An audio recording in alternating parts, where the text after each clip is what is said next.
Guys, thank you very much for joining us today. All right, I thought that these companies, don't they sort of move in tandem, Michael? Absolutely. And in fact, it's not just GM and Ford that are down big this year. Virtually every vehicle manufacturer is down 40% this year. All right, so which would you like to make a bet on, GM or Ford? In the near term, GM. And I think that's really just near-term earnings this week. I think you're going to see very strong earnings from General Motors when they release tomorrow, in part because there are vehicles they couldn't deliver in the second quarter, which will be delivered in the third quarter. Ironically, Ford will have the same benefit when fourth quarter earnings are released in January. Okay, and what do you think, Garrett? Yeah, we prefer Ford here for a few reasons, but we like the combination of growth and yield that the stock offers. Ford recently raised their dividend by 50% over the summer. The stock's yielding almost 5% here.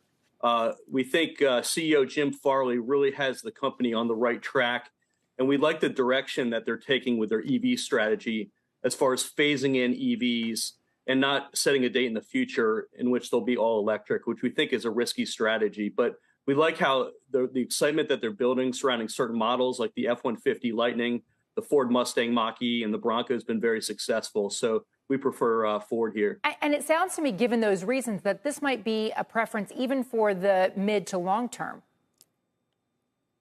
That's right. The stock, both these stocks have been hit hard, as you mentioned.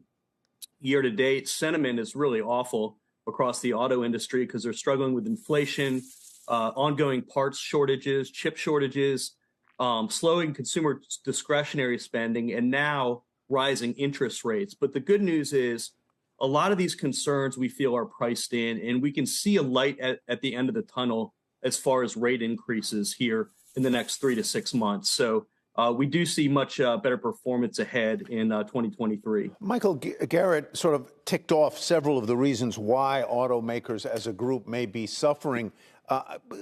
Take that on and tell me why they're suffering. You agree with Garrett completely, because my impression was there are a lot of buyers out there who want to buy. Maybe there's a supply problem; they can't get the cars that are needed.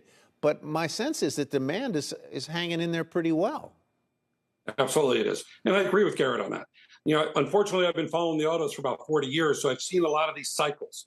There are huge differences this time around. We are in a downturn in the auto sector in the North American market.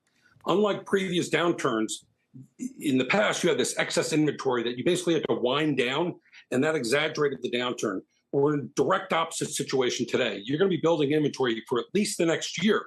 In addition, when you look at GM and Ford specifically, they've reduced break-even levels by more than 50%. They have no need to restructure their balance sheets or their product. And then lastly, as Garrett was kind of alluding to there, the EV story for both General Motors and Ford. The biggest growth in EVs is going to come on the commercial side. And GM and Ford are by far the best positioned companies to capture growth from the commercial side of the electric vehicle market. Garrett, I'm just curious, if GM is more dependent on China than Ford is, how do you factor in China into the U.S. automakers moving forward and what's happening there? Sure. GM is more levered to China. Roughly 40% of their sales volume is in China. So they're a little more levered to that market, which is why we prefer Ford. Another reason why we like the stock, more levered to the North American market. And their sales have really outperformed the industry in recent quarters. If you look at the third quarter, Ford's sales volume in the U.S. was up 16%. The rest of the industry was down about 1%. So they're doing very well if you look at their portfolio. And I think really what's different for both companies this time, as opposed to looking back at 2008, is their balance sheets are in much better shape to weather a downturn. So that's a really important characteristic. Ford is sitting on about $45 billion of total liquidity, which is close to the company's market cap at these levels. So it's a pretty amazing statistic.